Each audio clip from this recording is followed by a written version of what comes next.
Gayatri PG college Sanchore के online class में आप सभी विद्यार्थियों का स्वागत है। प्रिय विद्यार्थियों नमस्कार। बीए फाइनल ईयर राजनीति विज्ञान विषय के अंतर्गत हमारे पेपर अंतर्राष्ट्रीय संबंध से संबंधित चीन की विदेश नीति का हम अध्ययन कर रहे हैं और जिसमें आज देखेंगे कि चीन की विदेश नीति के महत्वपूर्ण आधारभूत निर्माणक तत्व क्या क्या हैं,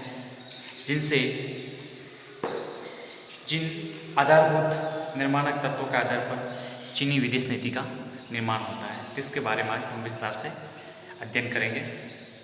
देखिए, अगर हम ये सोचेंगे चीन की जो विदेश नीति है वो कई तत्वों से प्रभावित हुई हमें दिखती है।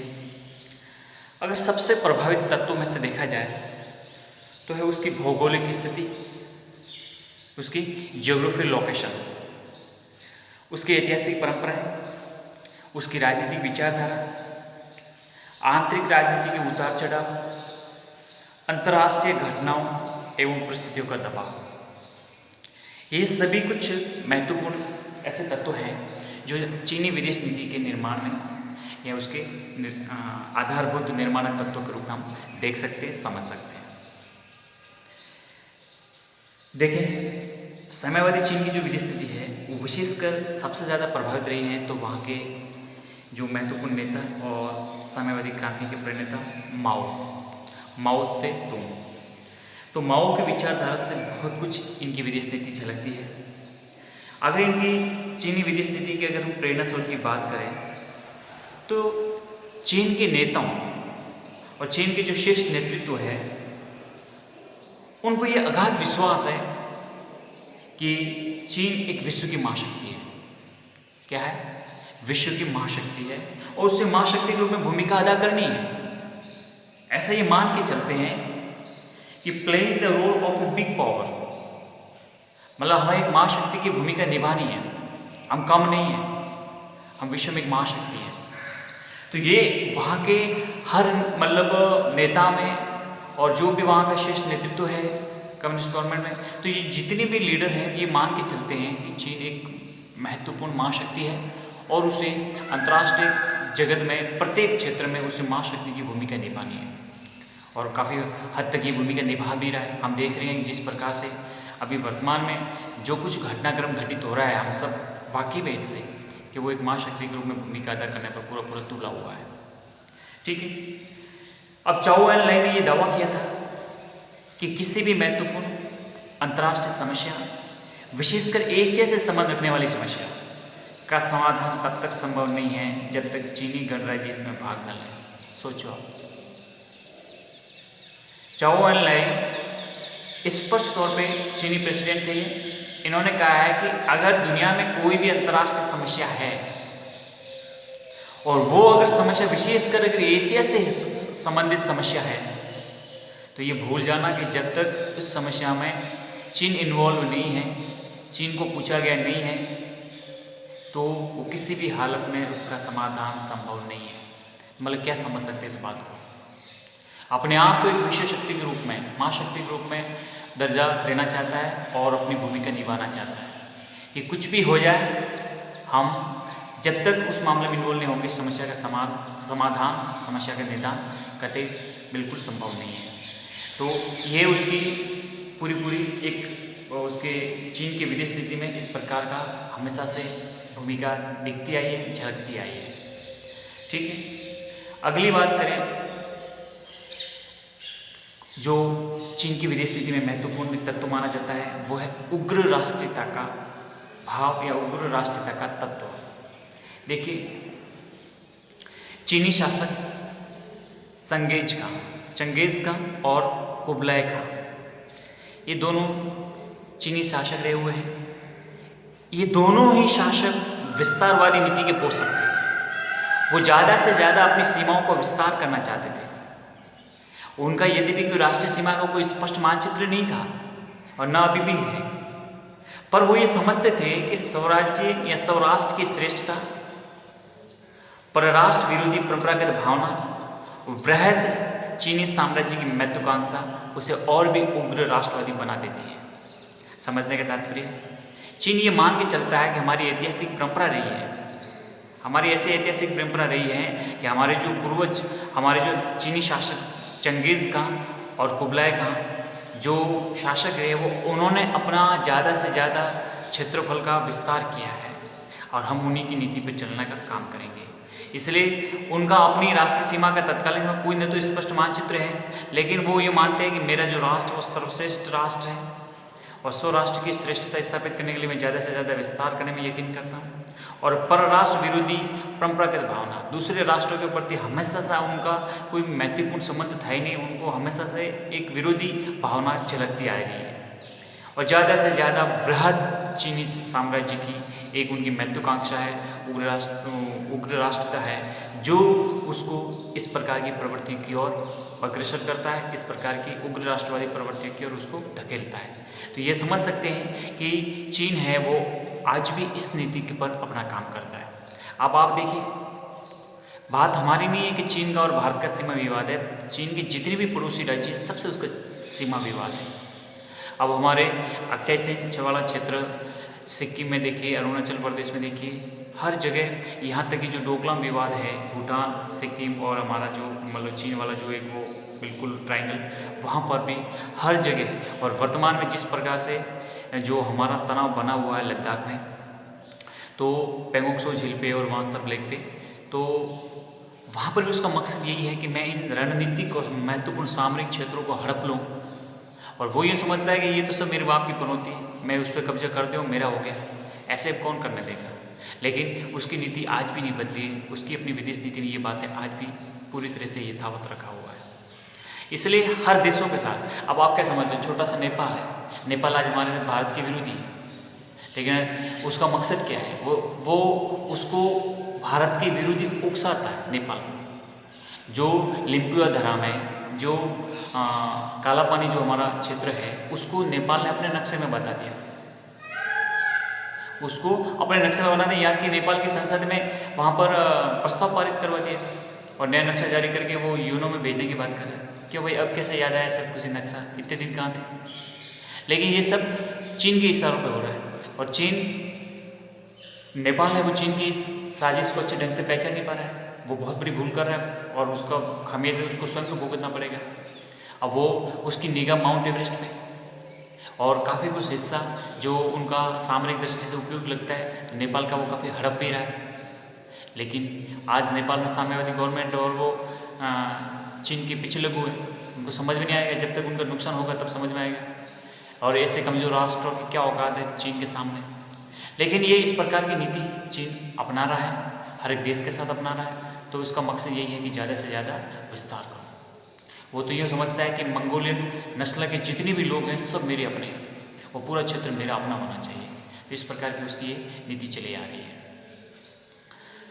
अगली बात करें तो वो दूसरा इनका कोई मतलब तीसरा समझ सकते हैं कि है कोई उनका प्रेरक तत्व है, वो राष्ट्रीय हित है।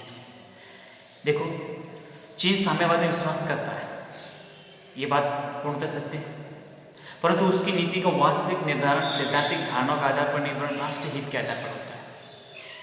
अगर आप बात सोचो कि ये पूरी तरह साम्यवादी विचारधारा का उत्प्रोत था, तो फिर उसने आर्थिक क्षेत्र में जो जहाँ पर मार्क्स और मार्क्स अनुयायी इसी आर्थिक या अर्थव्यवस्था और उत्पादन के साधनों पर ही तो अपना सब कुछ दर्शन बनाया है, और वही आर्थिक क्षेत्र में पूरी तरह से उदारवादी है, पूंजीवादी है।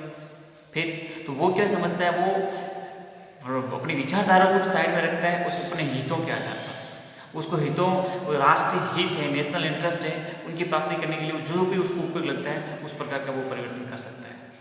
अब देखो, अमेरिका से शत्रुता उसकी विदेश नीति की सबसे स्थायी विशेषता रही है, परंतु इन विरोध का वास्तविक कारण सैद्धांतिक नहीं था, वरन दोनों देशों के राष्ट्रीय हित एशिया, खासतौर दक्षिण पूर्वी एशिया में अपना नेतृत्व स्थापित करने के लिए टकराते थे। और आज भी यही हो रहा है। इसने कहा है कि आने वाली शताब्दी, आने वाला समय अब एशिया का रहेगा। तो आप देखेंगे कि आफ्टर कोल्ड वॉर के बाद में, और विशेषकर 21वीं सदी के प्रारंभिक दशकों से देखा जा रहा है कि एशिया में, मतलब विशेषकर एशिया पैसिफिक रीजन में, इंडियन ओशियन रीजन में पूरा अमेरिका भी अपना इन सभी देशों के साथ संबंध सुधार रहा है, अच्छे संबंध कायम कर रहा है। लेकिन अमेरिका और चीन के मध्य ज़बरदस्त तरीके से प्रतिद्वंदिता है। हम आज देख भी रहे हैं, पूरी तरह से आक्रामक और उग्रता दोनों देशों के मध्य मतलब विद्यमान रही है। तो मकसद ये है कि ये चाहता है कि मैं इस पूरे क्षेत्र पर इस मतलब पूरे ज्योग्राफी लोकेशन पर एशिया के मैं ही सब कुछ हूँ और मुझे किसी प्रकार से किसी किसी शक्ति से किसी देश से कोई चुनौती नहीं मिले। तो ये उसकी एक राष्ट्रीय हितों के अकॉर्डिंग उसका पूरा विरोध है। अब आप बात करेंगे नहीं चीन साम्यवादी है और अमेरिका पूंजीवादी है इसलिए लड़ते नहीं, ये केवल एक सैद्धांतिक बात है। वास्तविक तो अपने हितों को लेकर दोनों में लड़ाई चल रही है। अगली बात करें कि परंपरागत प्रवृत्ति और आधुनिक राष्ट्रवाद है, ये भी एक प्रकार की चीनी विदेश नीति का एक निर्धारक तत्व के रूप में देखा जा सकता है। किस प्रकार से समझते हैं, देखो चीन सभ्यता और इतिहास, जो चीनी सभ्यता है इसका जो हिस्ट्री है और ये कोई आजकल का नहीं, कई हजार वर्ष पुराना है। पिछले 2000 वर्षों में चीन ने शक्तिशाली होने पर सुदूर पूर्व, मध्य एशिया और दक्षिण पूर्व एशिया में विशाल साम्राज्य स्थापित किए थे। उसने मैं पहले की बात कर रहा हूँ, अभी वर्तमान की नहीं कह रहा हूँ, कि उसने 2000 वर्ष लगभग जो समय काल का है इतिहास में, उस समय वो इतना शक्तिशाली था कि पूरा मिडल ईस्ट, पूरा साउथ ईस्ट एशिया और जो नॉर्दर्न एरिया है वहाँ सब जगह पूरा विशाल साम्राज्य किसने स्थापित किया था? चीन ने। ऐसा उसके इतिहास बताता है। प्राचीन चीनी अपने देश को सभ्यता का केंद्र समझते थे। वो जो भी एंशियंट चाइना है उसकी जो हिस्ट्री है, उसका जो सभ्यता है, वो समझते थे कि ये सबसे बड़ी सभ्यता हम यहाँ की चीनी सभ्यता मानते हैं, इसलिए उसे सभ्य जगत के मध्य बिंदु मानते थे। किसको? चीन को। अब 19वीं सदी में देखते हैं कि यूरोप की महाशक्तियों ने उसे जबरदस्त तरीके से हरा दिया और उनसे जबरदस्ती अनेक अपमानजनक संधियां स्वीकार करा के उनकी भावनाओं को गहरी ठेस पहुंचाई है। ऐसा चीन मानता है कि हमको यूरोपीय शक्तियों ने हराया और ऐसी अपमानजनक संधियां हमारे साथ की गई और जिसको हमारी भावना को, हमारी सभ्यता को, हमारे इतिहास में हमको बहुत बड़ी ठेस पहुंची। और राष्ट्रीयता के रूप में चीन की इतनी जबरदस्त प्रबल प्रतिक्रिया हुई है। साम्यवादी शासन के इस राष्ट्रीय अपमान का प्रतिशोध लेने के लिए चीन को विश्व की महाशक्ति बनकर पश्चिमी शक्तियों तथा जापान के प्रभाव, प्रभुत्व, वर्चस्व को बिल्कुल एकदम जड़ से उन्मूलन करना चाहता है। इसलिए आप समझ सकते हो कि चीन इस प्रकार से आज भी वो कायम करना चाहता है कि जो हम आज से 2000 वर्ष पहले कभी पूरे एशियाई रीजन पर हमारा दबदबा था, कब्जा था और हम एक महाशक्ति के रूप में थे और हमारी शक्ति को चुनौती देने वाली ताकत किसी में नहीं थी। ऐसी महाशक्ति के रूप में हम पुनः स्थापित होना चाहते हैं। इसलिए वो आप देखिए सैनिक दृष्टि से, तकनीक दृष्टि से, आर्थिक दृष्टि से बहुत ही पावरफुल, यहाँ तक कि वहाँ का जो पॉलिटिकल सिस्टम है वो कहने कि वो अपने आप को है, वरना एक प्रकार से यूँ कहें कि साम्यवादी अधिनायकवादी व्यवस्था कहे तो किसी प्रकार अतिशयोक्ति नहीं होगा, क्योंकि वहाँ पे वन पार्टी डोमिनेंस सिस्टम है, कम्युनिस्ट गवर्नमेंट का शासन रहता है। किसी को वहाँ पर अपनी पसंद नापसंद का कुछ नहीं होता है। जो कैंडिडेट है उसको वोट देना है, वोट दोगे तो भी जीतेगा, वोट न दोगे तो भी जीतेगा। तो इस प्रकार का जब सिस्टम हो वहाँ का तो उसको डेमोक्रेसी थोड़ी कहेंगे। लेकिन उसका मकसद यही है कि हम पुनः उस गौरव को पाना चाहते हैं जो कभी 2000 वर्ष पहले रह चुका है। इसके लिए वो पूरी तरह से कहते हैं कि हमको बर्बाद किया यूरोपीय शक्तियों ने और मैं जब तक इस यूरोपीय शक्तियों का पूरी तरह से उन्मूलन नहीं करूं, और उन्मूलन भी कैसा, जड़मूल से पूरी तरह से उनको बर्बाद न कर दूं, तब तक मैं शांति के साथ नहीं बैठ सकता। इसलिए इसी भावना के साथ उसके अंदर आग लगी हुई है कि मैं अपने पूरे इस राष्ट्र अपमान का प्रतिशोध लेने के लिए विश्व में चीन एक महाशक्ति बनकर उभरेगा और मैं इन पश्चिमी शक्तियों का, जापान का और इनके जो भी प्रभुत्व स्थापित किए इनका पूरी तरह से उन्मूलन करके फिर ही मैं रुकूंगा। इससे पहले मैं रुकने वाला नहीं हूँ। और करीब करीब हम देख रहे हैं कि जिस प्रकार से चीन का जो उदय हो रहा है और चीन जिस प्रकार से अंतर्राष्ट्रीय राजनीति में हस्तक्षेप कर रहा है, तो बिल्कुल ये बात स्पष्ट हो रही है कि हाँ, ये कोई पूरी तरह से अपनी ऐतिहासिक परंपराओं से प्रेरित होकर काम कर रहा है। माओ ने 1949 में कहा था कि हमारा राष्ट्र अब कभी अपमानित राष्ट्र नहीं होगा, हम उठ खड़े हुए हैं। अब वो दिन गए जब हम इन यूरोपीय शक्तियों के अधीन आए और उनके गुलाम बने और हम अपमानित हुए, अपमानजनक संधियां हमें स्वीकार करनी पड़ी। लेकिन अब भूल जाना, अब ये सभी भूल जाना, क्योंकि अब हम उठ खड़े हुए हैं। ठीक है, तो ये आप समझ सकते हो कि चीन की विदेश नीति में महत्वपूर्ण कोई निर्धारक तत्व के रूप में तो परंपरागत प्रवृत्तियां और आधुनिक राष्ट्रवाद दोनों का ऐसा मिलन है कि वो किसी भी हद तक इसको खोना नहीं चाहता, इसको पुनः अपना वर्चस्व स्थापित करना चाहता है। फिर अगली बात करें कि चीन की और भी क्या है, तो वो समझेंगे कि प्रेरक तत्व के रूप में उसकी साम्यवादी विचारधारा।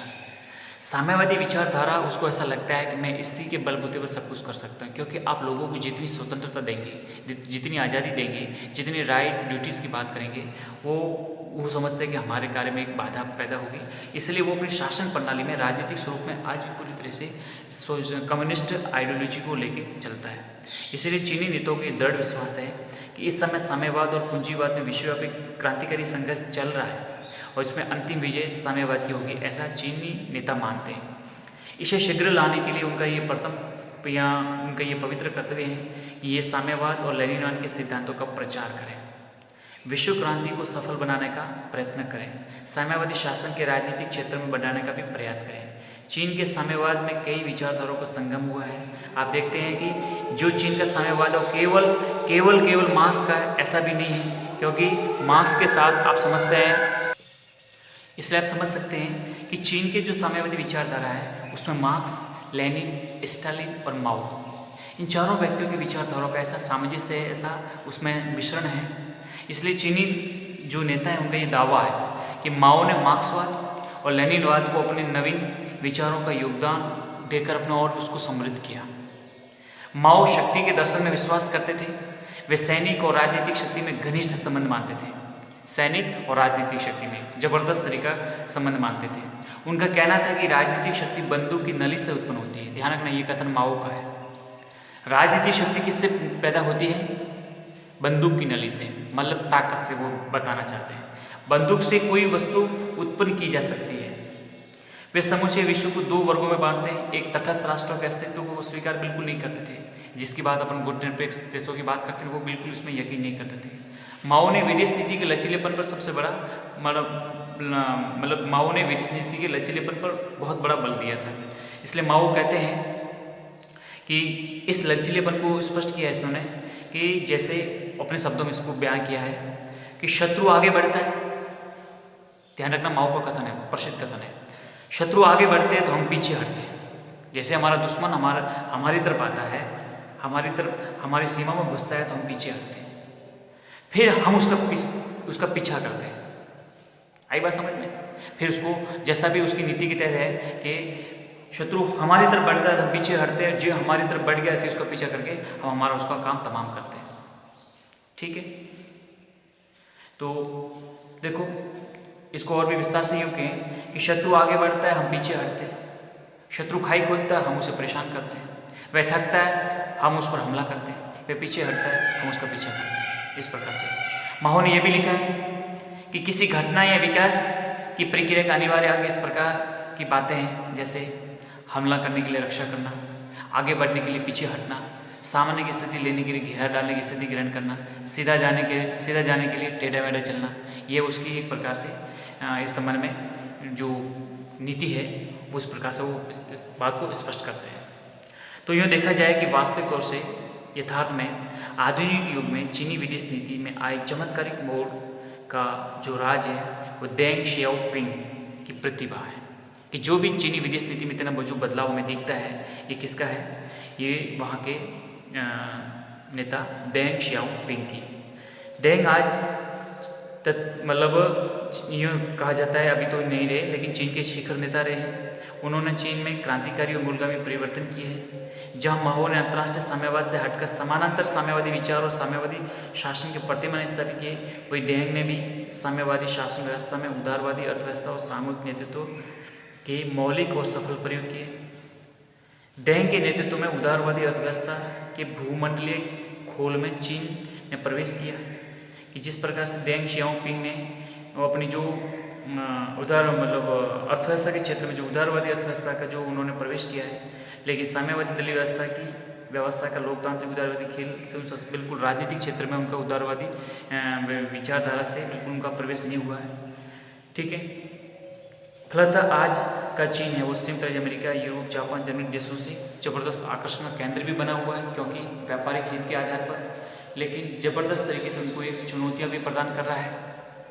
और उनके लिए एक बहुत बड़ी, उनके सामने उनकी शक्ति को बहुत बड़ा एक चैलेंज देने वाला कोई है तो वो भी चीन बनकर उभरा है। और वर्तमान में देख रहे हैं कि जिस प्रकार शी जिनपिंग जो चीनी प्रेसिडेंट हैं वो बिल्कुल ये देंग की नीति पर पूरी चल रहे हैं और उसी के अनुसार अपने हितों की पूर्ति करना चाहते हैं। तो ये हमने देखा कि किस प्रकार के जो चीनी विदेश नीति का जो निर्माणक तत्व के रूप में जिन बातों को प्रमुखता के साथ रखकर अपनी विदेश नीति का निर्माण कर रहे हैं, उसके संबंध में हमने डिटेल से समझा।